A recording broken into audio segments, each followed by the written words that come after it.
Olá, eu sou o Chris Burns. Seja bem-vindo ao The Network, um debate onde estamos à conversa com 3 analistas. Mas atenção, dispõem de apenas 25 segundos para responder, ou até menos. Vejamos o assunto em destaque nesta edição. O voto de descontentamento. 11 líderes políticos europeus caíram desde o início da crise financeira. Em parte porque os principais partidos de esquerda e de direita perderam terreno para os extremos populistas. Em França, a extrema-direita foi o carrasco de Nicolas Sarkozy nos planos de reeleição presidencial. A Grécia teve problemas em formar governo por causa da polarização e da revolta popular contra as medidas de austeridade impostas, pondo em risco a permanência na zona euro.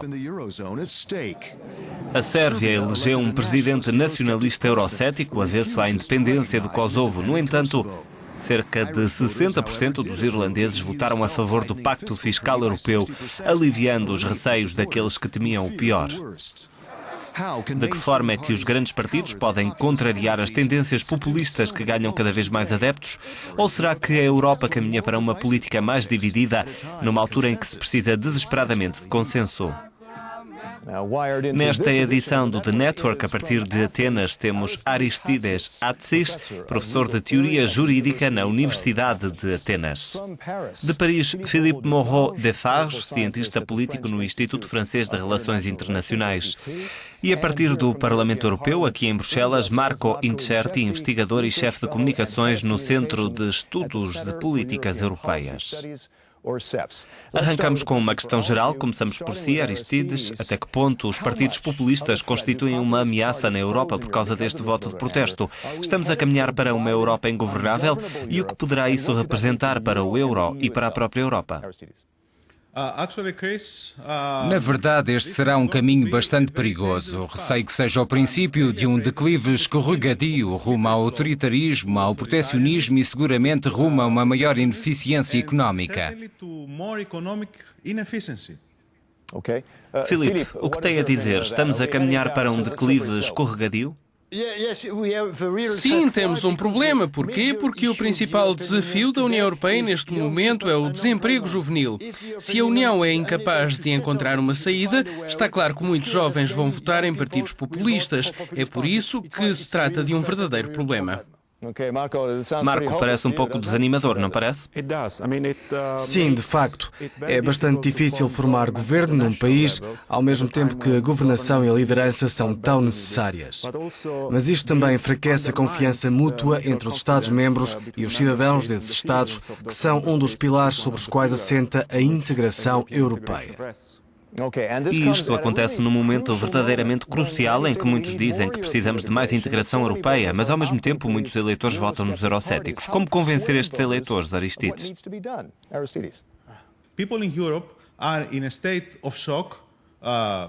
Na Europa, as pessoas estão em estado de choque pelas razões que mencionamos, mas também estão, principalmente na Grécia, em estado de negação. Há 2 soluções, na minha perspectiva. A primeira é a via institucional. São necessárias estruturas institucionais que assegurem a democracia e a prosperidade.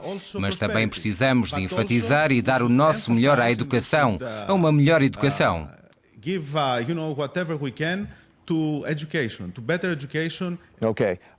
Ok, Filipe, até que ponto acredita que outros partidos populistas se venham a impor em outros Estados-membros?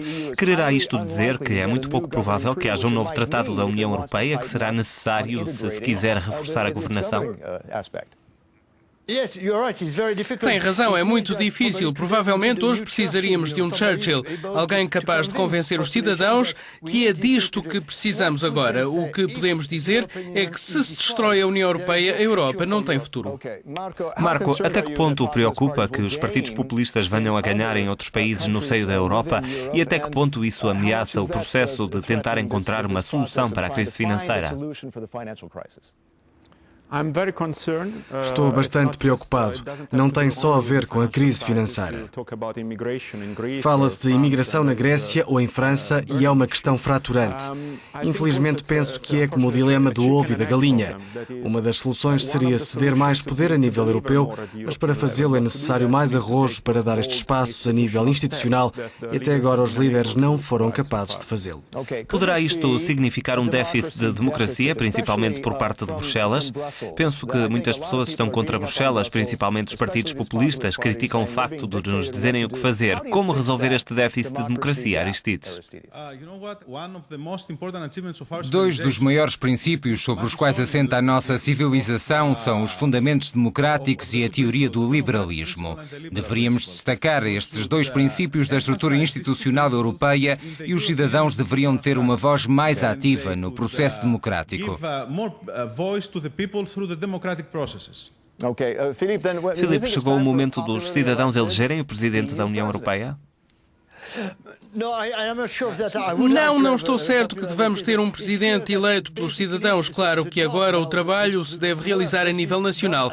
Significa que os governos de cada país deviam ser suficientemente corajosos para explicar que vivemos num mundo novo e precisamos de uma Federação Europeia forte.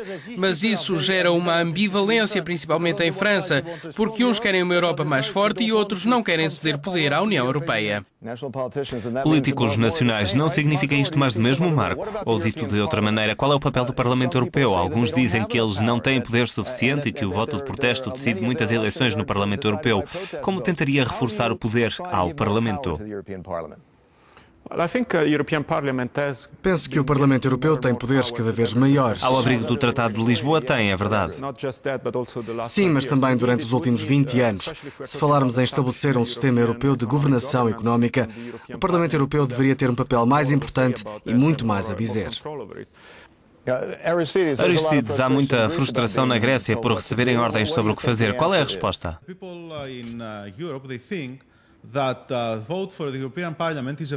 Na Europa, as pessoas pensam que o voto para o Parlamento Europeu não tem consequências, como se fosse um voto livre. Por isso, temos de fazer os possíveis para mostrar aos europeus que o voto no Parlamento Europeu tem consequências, porque depois do Tratado de Lisboa, os poderes do Parlamento Europeu foram reforçados.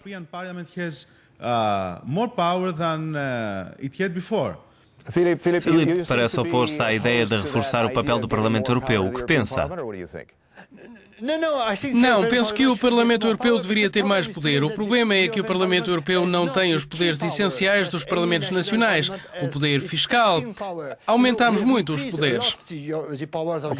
Ok, então precisa deste tipo de poder. É isso que é necessário?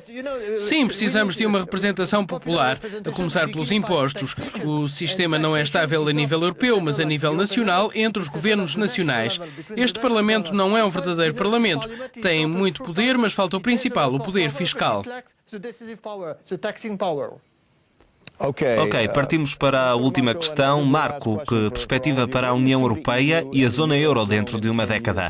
Mais ou menos países? Mais poderosa ou mais dividida? Haverá um bloco dominante? A grande questão é saber se continuará a existir ou não uma União Europeia. Penso que se tem abusado muito desta frase, mas estamos efetivamente num momento de vida ou morte. A grande interrogação é saber se, perante este tipo de questões, os líderes serão capazes de abordar os grandes problemas que têm em cima da mesa. Uma das soluções será provavelmente uma Europa a duas velocidades que tem ganho força. Certamente que pode haver uma maior integração entre determinados Estados-membros, entre os que mais querem avançar pelo próprio pé. Aristides, a Grécia estará na zona euro dentro de 10 anos? Estou bastante otimista. Julgo que a Grécia continuará na União Europeia. Estou certo de que faremos o melhor para ficar nesta União Europeia, que seguramente será mais homogénea e forte.